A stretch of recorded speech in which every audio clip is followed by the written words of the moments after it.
Okay, it's happening. Everybody stay calm. What's the procedure, everyone? What's the procedure? Stay calm. Welcome back to the Third Wind channel, and let me just say, this is the greatest episode of the revival, full stop.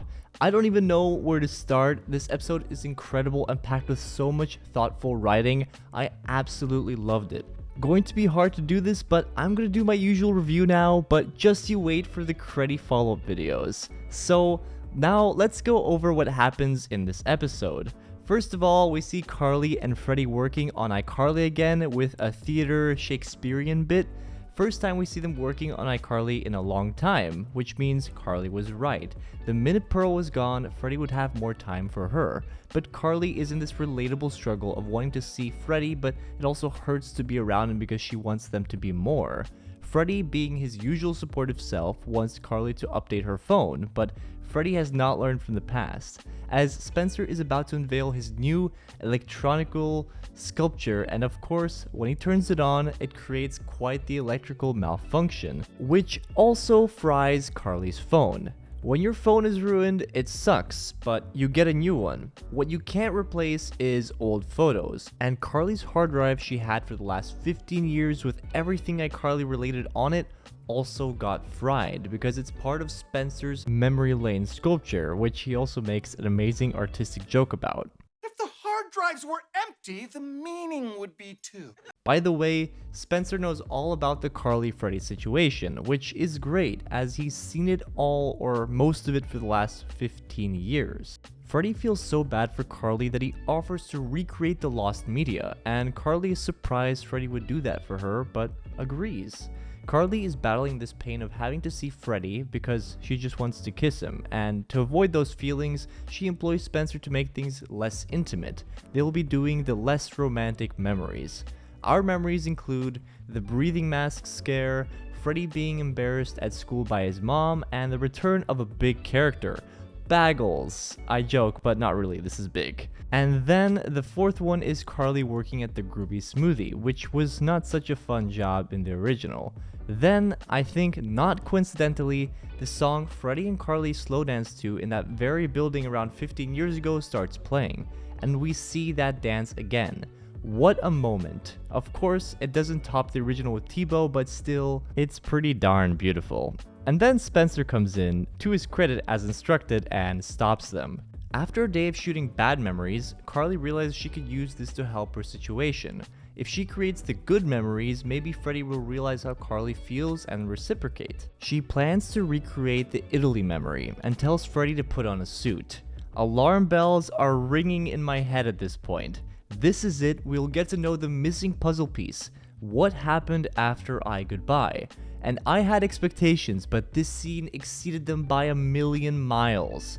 Carly has recreated her version of that night, a very special memory to her. So a month after Carly leaves for Italy, Freddie visits her and they have a great dinner, and she tells him that he is the most important friend to her, and it's clear it means a lot to her.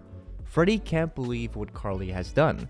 She has recreated the worst night of his life. Freddie calls Carly out on her version of the story, and finally after all these years reveals his version, which is that when Carly kissed him right before leaving to Italy, he thought it was her telling him she had feelings, and so he visited Carly in Italy a month later to ask Carly to be his girlfriend with an extensively thought out dinner. So when an old man comes by and calls them a cute couple and Carly denies it passionately, Freddie is heartbroken.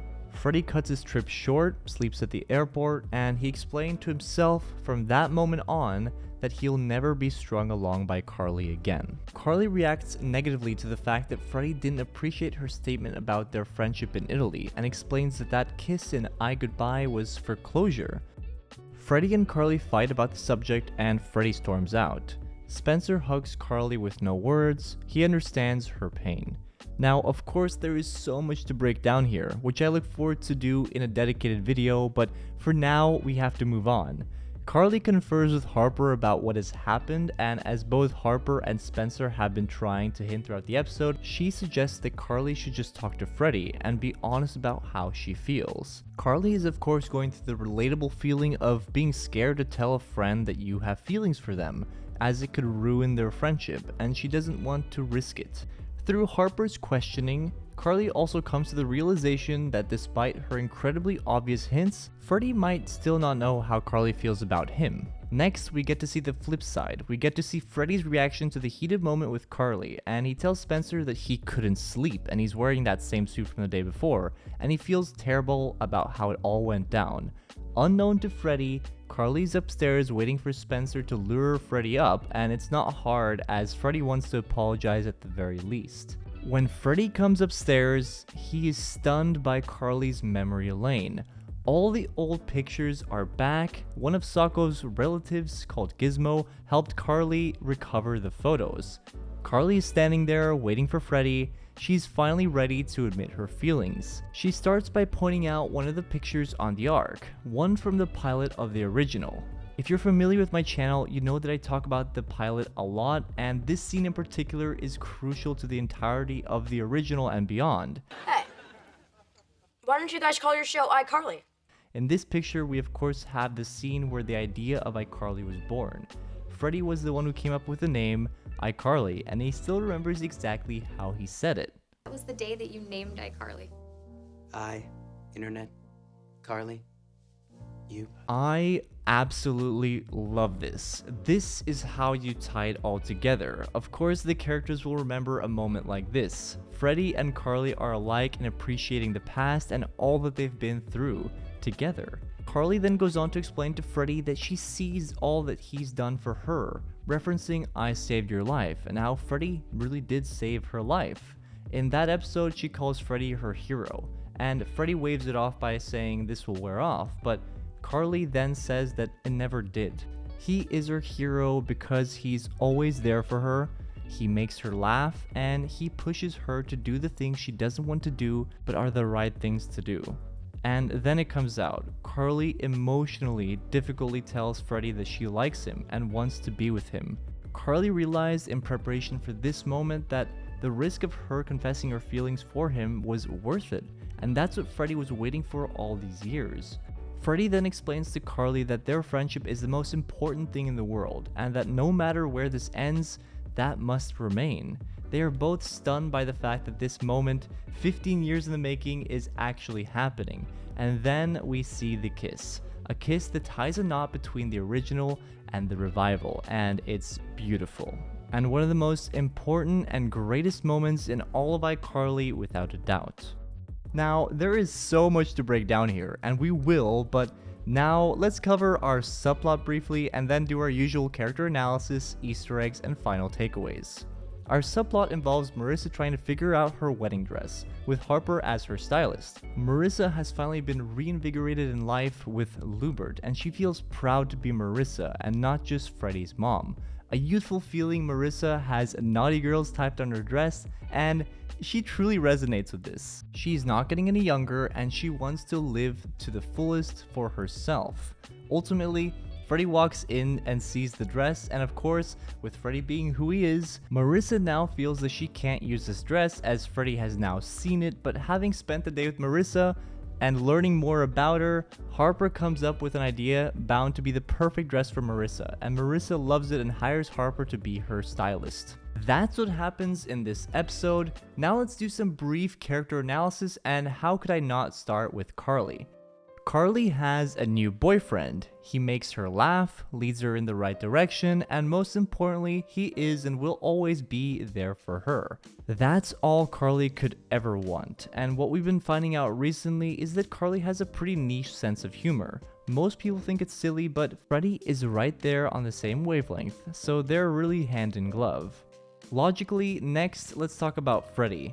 Try to think from his point of view. His first love, who has caused him both great pain and great joy, now years later is his girlfriend. This has to be so exciting. Speaking of his pain, it's felt. What a heartbreaking story about Italy he had, one that he's had to bury for so long. Nathan Kress delivers this with so much heart that it really hits hard.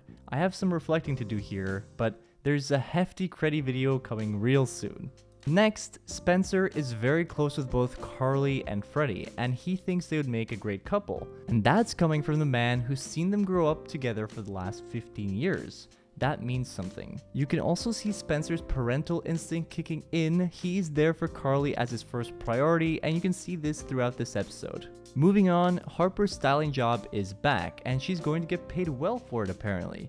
We saw a side of Harper's work that we've not seen necessarily before. She talks with Marissa and learns about her, and based on that, she figures out what wedding dress she could wear. Real artistic thinking, and also that TikTok dance, really? Lastly, Marissa. I talked a little bit about Marissa earlier. The fact that she's finally feeling free and confident and sexy is great to see. She mentions finally feeling like Marissa, as she's been Freddie's mom or Miss Benson for so long. Even I use those other names for her all the time. So it's time we finally see Marissa, the person. Moving on, let's cover Easter eggs, and while there were very few up until now this season, there are so many this episode, over 20 I counted, so here they are rapid fire. Freddie says he's an honorary genius at the PEAR store, which is a callback to the episode PEAR store in the original. We see Carly's sleeping device, which we also see in I Can't Take It Anymore in the original. Freddie's embarrassing CLOUDBLOCK memory was from an original episode, I Stakeout. The character BAGGLES returns, and BAGGLES is looking great. Carly reenacts working at the GROOVY smoothie, which we saw in an original episode, I Got a Hot Room, the 4th season premiere. We also have the reenactment of the important dance sequence from I Speed Date with the exact same music. We have a callback of the dance between Carly and Freddie in iRobot Wedding. The chicken suit Freddie wears is the same one we saw in I Build a Team, Paul's first episode. Carly's departure to Italy is recognized from IGOODBYE.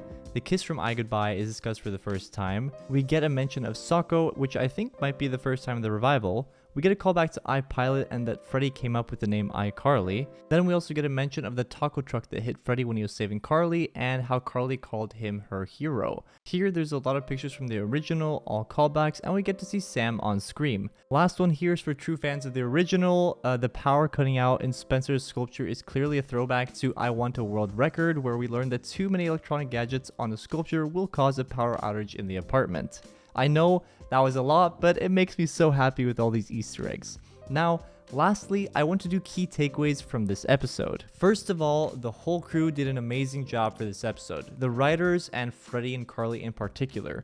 Such emotional and believable performances in the most important moments, and I love the approach from the writers, the ultimate fan service, and the tying of the loose ends. Next, it did not take me much reflection to figure out that this is definitely my favorite episode of the revival. I'm over the moon. I've been talking about these credit moments mentioned in this episode for years, and to see them all come together for an episode, it was really beautiful. I also want to highlight how relatable Carly and Freddie's relationship is, and the stages it's gone through. This episode helped it even further, with the story and different perspectives on what happened in IGOODBYE, for example.